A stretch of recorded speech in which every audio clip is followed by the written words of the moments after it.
it's Jeff Black again, your BFP Dream Builder from Beachmont Ford Performance, and we are doing a special garage table episode on the road. We are at the Gail Halderman Museum in Tip City, Ohio, and actually tomorrow we've got the huge National Mustang Day event for 2022. And I was able to, fortunately, have a gentleman right here next to me agree to come and be one of our guests. So you might recognize him. He looks a little familiar to you. His name's Sean Kiernan, and that name should ring a bell because a couple of years ago, he was all over the place. I mean, everywhere you looked, we saw Sean, because he and his family, it turned out, owned the original Mustang Bullitt car from the movie that Steve McQueen drove. So we're going to kind of ask a few questions out of him today, and hopefully you're going to get some good entertainment here. Sean, first off, thank you so much. Oh, absolutely. Heck yeah. Yeah, this is an honor to have you come up and be doing our event with us, but it's definitely an honor for me to be able to talk to you here. Oh, definitely. This is probably the first thing I've done not on a Zoom since I sold the car. So Isn't that amazing? Yeah. Yeah. I mean, yeah, for when the whole pandemic thing first hit, obviously I think nobody knew what we were dealing with. Yeah. And like at our dealership, we had actual furloughs where they had a lot of people weren't. So for 5 weeks, I was home. And I was doing garage table episodes in the garage, and I had this one episode that I did. Do you remember the movie with Tom Hanks where he was on the island? And, Castaway. Yeah, Castaway. Yeah. And he had the soccer ball. Wilson. Yeah. So I had set this whole thing up. I had my wife, does a lot of sewing and stuff, and she has one of those things that you make dresses on. Yeah. So I rigged that up and had a jacket on it, and I put a Wilson basketball on top of it with a hat, and I did an interview with Wilson. That's hilarious. It was like, I'm going crazy. The best thing is I had a little girl, so gosh, she was when we sold the car. She was only a month old, and sold the car. Basically went home, and then pandemic happened, so I was home every day with 3-month-old. So I was good and busy. It's been flying time. Oh, God, it's been flying. Yeah, and they grow up quick. Oh yeah, she's 2. I mean, it's insane. That's amazing. Yeah. Well, let's get to some of the important stuff that the people are probably wondering about. Yeah. First off, I guess let me start with the basic question of that car obviously sat in your guys' barn for what, years? Garage. Yeah. Or your It garage? was actually in the garage, yeah. It was only in the barn, which is always fun to talk about because it was in the barn for maybe about 6 months. Okay. We moved to Florida in '94, and while we moved to Florida, it went to a friend of the family's barn, and it was there for about 6 months, and that's where the air cleaner got taken, the pictures that ended up on Facebook the day that I unveiled. That all happened while we were in Florida. The rest of the time it was in our garage, and it was if anybody can imagine having a car that had been in your family, no matter what it is, 20 years ago that your mom and dad used to drive around. Yeah.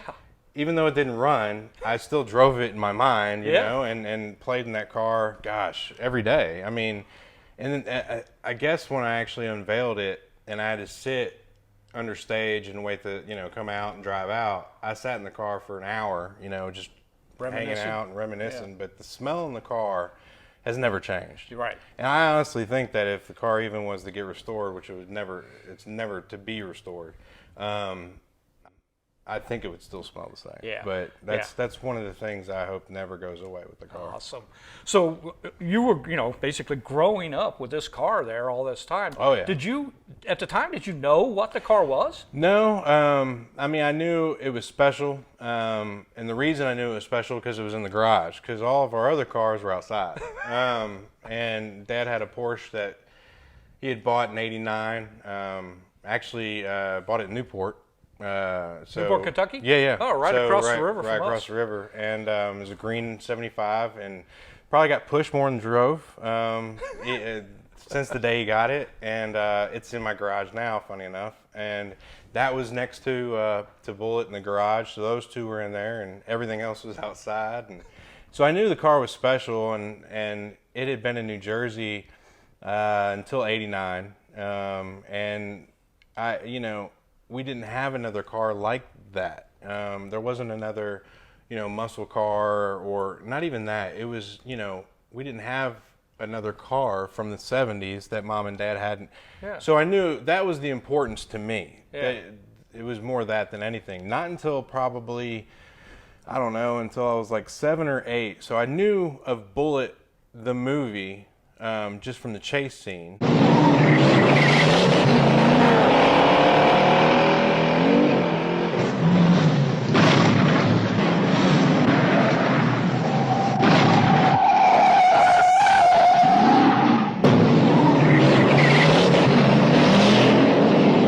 My dad would show, me, and gosh, I still have the VCR and the tape, VHS. And he would show me the chase scene. Of course, I don't think I actually watched the movie until I was like 18, 19. Even then, I didn't understand it, so I had to watch it again over and over because it's kind of a slow roll. Yeah. It's a great 12 minutes, but, the rest of it's... Right. I agree. I agree. So, yeah, I mean, I knew what it was, but it was special to me for a different reason. Yeah. Because it was the family car. Right. I mean, people get nostalgic about stuff. I'm super nostalgic about stuff. Yeah. I mean, we have everything that we've always. Bullitt was the first thing I ever sold, and still, I keep everything, and it's funny the way you become sentimental about something, especially something from your childhood. But even before that, it was my dad's car. So, yeah, that was probably why I loved it so much. I get that. My dad had a '66 convertible. It was just a 6-cylinder. But I to this day, I remember that car. Oh, yeah. And I remember riding in it and enjoying that car. And it's kind of, in many ways, I think it is what led me to Mustangs. Absolutely. I became a car guy because of the garage. Yeah. And, I mean, became a car nerd, really. I mean, my dad was into horses. We had cars, but he got into horses. Was I don't want to say obsessed, but obsessed with horses, and I became obsessed with cars. He was obsessed with cars in his 30s. Yeah. And then 40s happened. We got the farm, and then it kind of became a thing. Yeah. And the cars were more to the wayside. But yeah, Bullitt was always special, but it wasn't special because it was Bullitt. If that makes sense. I kind of get that. Yeah. So, how did he end up buying the car to begin with? And obviously, did he know the history of the car and everything when he bought it, or did you figure that out afterwards? Yeah. Well, it came with documentation. But the thing that's funny about it is in '74 when he bought it, it was only 6 years after the movie, and movie cars really weren't a thing. Oh, I was going to say, probably nobody even thought about that car being worth anything. No, and the second owner, Frank, he actually would tell people, like at the bar, and like, I've got the original car from Bullitt, I can prove it, I got the stuff in the glove box. Nobody cared. Yeah. And, I mean, it was neat later on, but not then. And, I mean, I think Dad was always skeptical that it was the car just because it was New Jersey. And, California to New Jersey is a train ride. And somebody doing that, even though it's a deal, who knows. But I would say, he bought it 60%, 70% because it was a big block. And it was a Mustang. And the fact that it was Bullitt was probably not too much of it. Yeah. He obviously loved the movie. Him and Mom saw it 3 or 4 times. Dad was a McQueen fan, and obviously a Mustang fan and a car guy.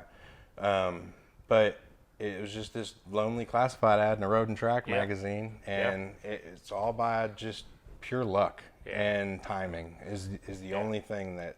Yeah.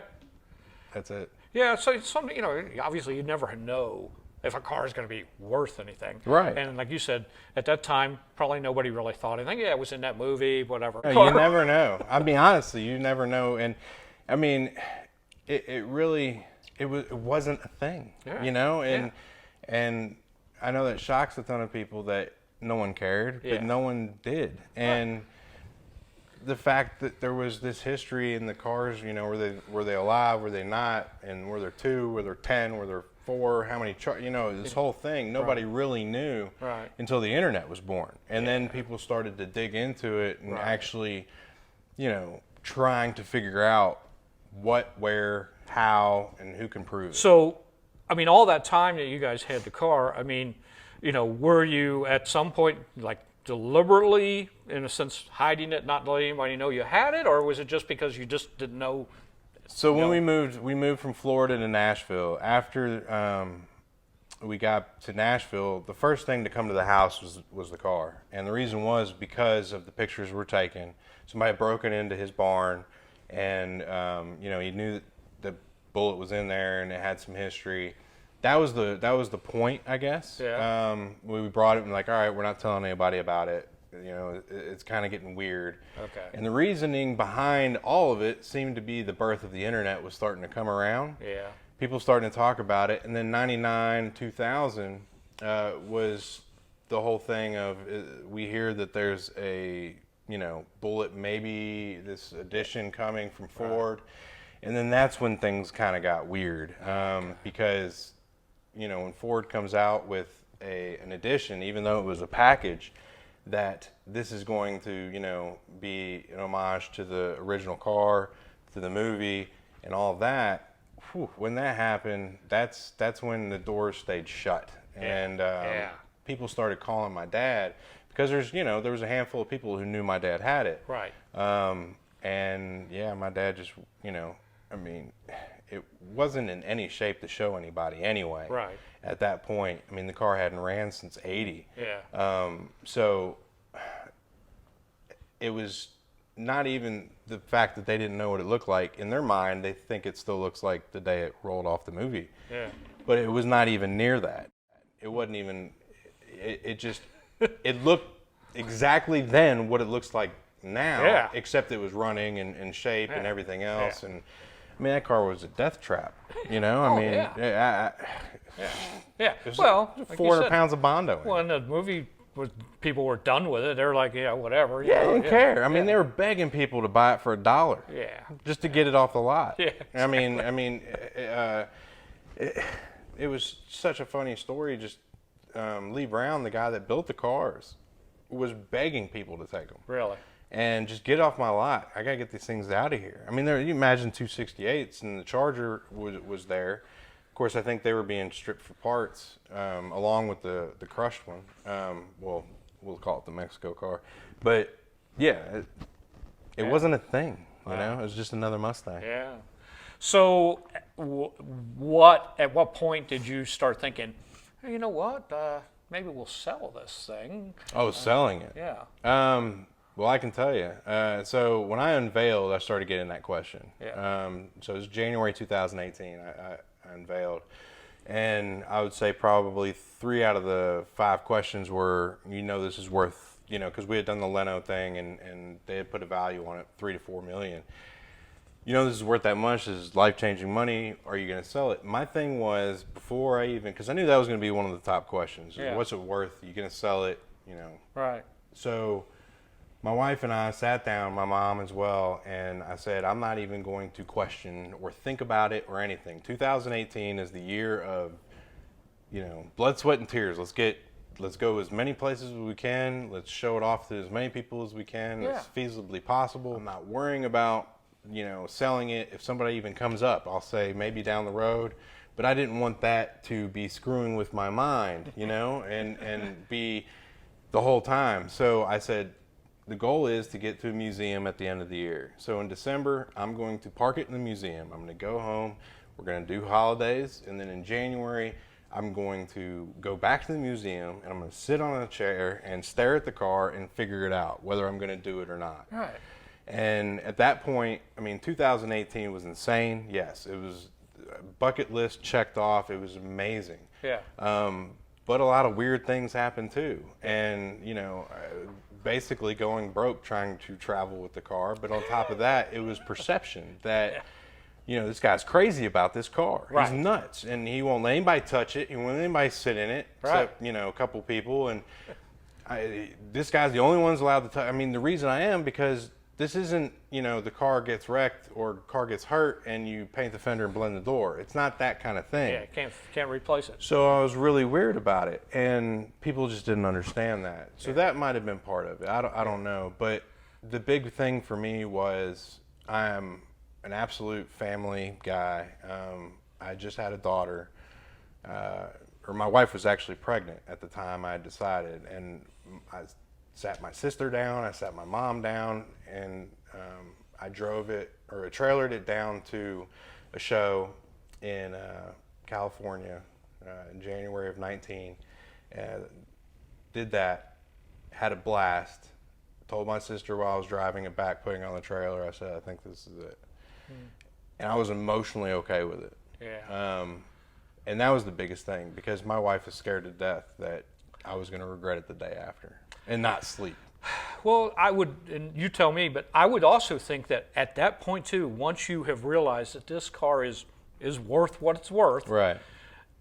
it's almost like you get a little paranoid about somebody stealing it. Oh, you yeah. know, anything really. Oh. And it's like, do you want to go on for extended periods of time trying to figure out how do I, what am I going to do with this car? Yeah. How do I keep it secure? Or Exactly. I mean, that was the biggest thing. I mean, I still have a 2-car garage. It's not some huge museum at my house or anything like that. And that was the big thing. It was the safety for me, my family, because people are a little crazy. Yeah. Yeah. So, I mean, I had a couple of people asking me to come by the house and see my collection.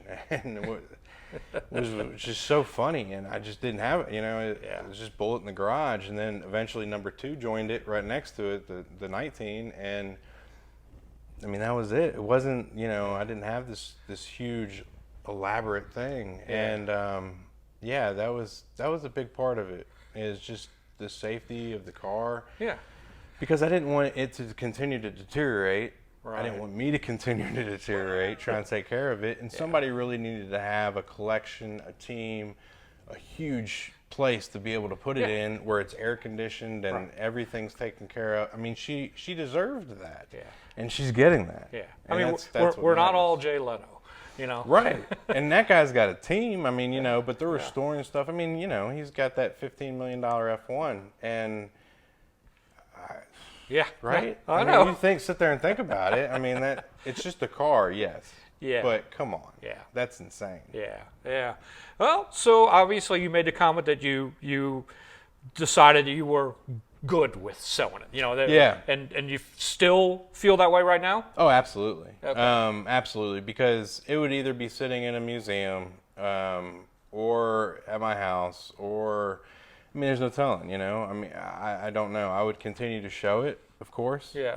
But going beyond that, just continuing to take care of it. And I mean, would I take my girls and my wife and everything and go to these shows, and I'm just pulling a little trailer, it's so you really got to think about it. Well, the memories that you and your family now have of that whole couple years of, like you said, going all over the place with the car, Ford treating you like a celebrity. I mean, it's those are great memories that you're never going to lose. Absolutely. Whether or not you owned a car anymore or not, you still have all that. Oh, that and the friends and everybody that I've met along the way. Yeah. And I mean, I'm still a Mustang nerd, and I always have been. It's just now I'm a little bit louder about it. But I mean, I'm always going to be part of this. But the fun thing is until I went to a car show without it, like I went to something without it, holy smokes, I got a chance to talk to because I wasn't driving myself crazy about the car. Yeah. And, making sure everything, so it wasn't like a weight lifted, I mean, but it was in a way. Yeah. And it was weird right after I sold it, the whole pandemic happened. So, I have been home for 2 years. I mean, I haven't left, and, I have a farm, and that's what I do anyway. But to go from like 80 different shows and then just stop was really tough. Right.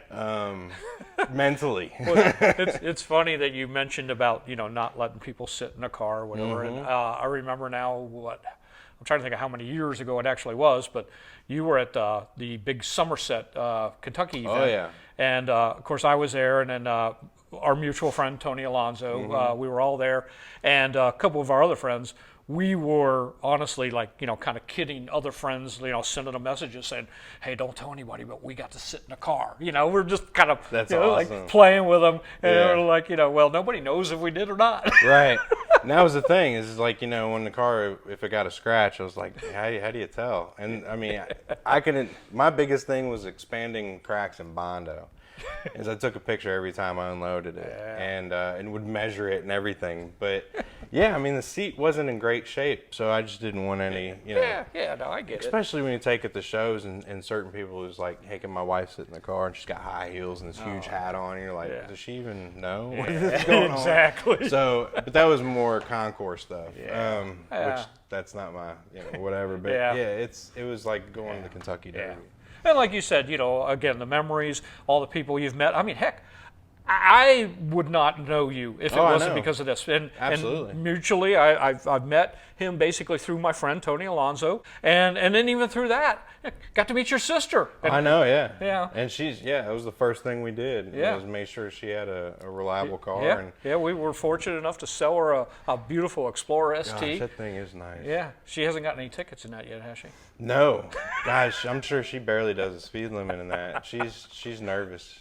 Just, you know, she's taking care of it. Yeah. That is a beautiful car. Oh. No doubt. Well, and I know everybody, everybody's sitting out there, you've been going, well, when are you going to ask him the question? And, you know, he can't answer that question. I do know where the car is, and she's fine. Yeah. That's all I can say. That's all I can say. Yeah, and one day, I think when the stars will align. Now, if the pandemic didn't happen, maybe everybody knows. Who knows? But who knows? Stars will align one day, and she'll be back out. Yeah. Well, it's like you and I spoke earlier today, and I made the comment that whoever does own it, in my mind, I'm kind of like, well, I don't know why you would need to be keeping it a big secret, but it's obviously now their car. They can do what they want. Oh yeah, you know? absolutely. Yeah. That's the fun part of paying that kind of money. You get to do with whatever you want to. With Yep. it. So and let's be honest, $3.5 million changes your life. You know, you can do some things that you may not have been able to do before. I know you said you bought like a second farm next to you. Yeah, it was the farm behind me that we had been renting since '94. God bless my father. We bought a horse farm in '94 that had no barn, no fence, and was on a hill. And the farm behind us was flat with a fence and barns. So we had rented that out, and it's just a beautiful piece of property. And the only reason I was able to do it was because of Bullitt. Right. And this is all part of the plan. And the plan continues, and, you know, it's hopefully something soon will pop up with the documentary that we're doing. Yeah. Because that's going to be quite large, and a lot of people are involved in that now, and it just keeps getting bigger. So one day that'll be out, and it'll kind of explain everything. No target date at all for that? Nope. Okay. 2 years ago. Yeah, I got you. That's exactly it. And now we got the rumors about Spielberg making another Bullitt movie, which, you know, everybody's all excited about. Yeah. There's scripts in the work right now for that. So. Well, I chuckle a little bit because I kind of was like you. Bullitt, other than watching the car chase scenes. Yeah. I mean, I was like, oh, okay. To me, it was never that great of a movie. Right. But well, Spielberg's a nerd, and that's what I love about him. Yeah. And, you know, it's behind the scenes, I think, of Bullitt, and even the chase car was the same one that he had for Duel, and which is one of his first films. And he's a nerd, and that's what's gonna make everybody fall head over heels over a new Frank Bullitt-ish kind of movie. Right. So he's one of us. At the end of the day, he just wants to make what makes him feel nostalgic. Yeah. Well, guys, I hope that you got some entertainment out of this and some excitement. And I know I did, and it was a pleasure to sit down with you, Sean. Absolutely. Especially here. Yeah, I know. I mean, really think about this. This is kind of a little mecca here. Oh, absolutely. I mean, you know, when Gail did that drawing, you know, we talked about just like you were saying with the Bullitt car. When Gail did that drawing, obviously he had no clue. Yeah. You know, it's like it's just another car he drew. Right. And look what happened. I mean, almost 60 years later. And we're sitting in it, it's just shrine of, oh my gosh. Oh, I know. And we are, you know, like myself and everybody who lives in this area, we're fortunate enough that, you know, this is not very far from my house at all. Right. And, you know, I'm up here quite a bit during the summer, and it's just a pleasure. This place is amazing. Yeah. So the Gail Halderman Museum here in Tip City, Ohio, is still run. Gail obviously passed away a couple years ago, but his daughter, Karen Koenig, is still running the museum, and his granddaughter, Lauren, she's helping run it. And it's not open to the public, but it's mainly like car clubs and car groups. You can make an appointment to come here and hang out and check it all out. And you can even still hang out with Gail. He's here. I was there that day. He took the picture. Yeah? Oh, Yeah. that's awesome. Yeah. All right, well, we're going to let this gentleman get out of here tonight. We got a big day tomorrow. Heck yeah. And thanks again, Oh, Sean. man, absolutely. All right, sure. guys, we'll see you on the next episode. Bye-bye.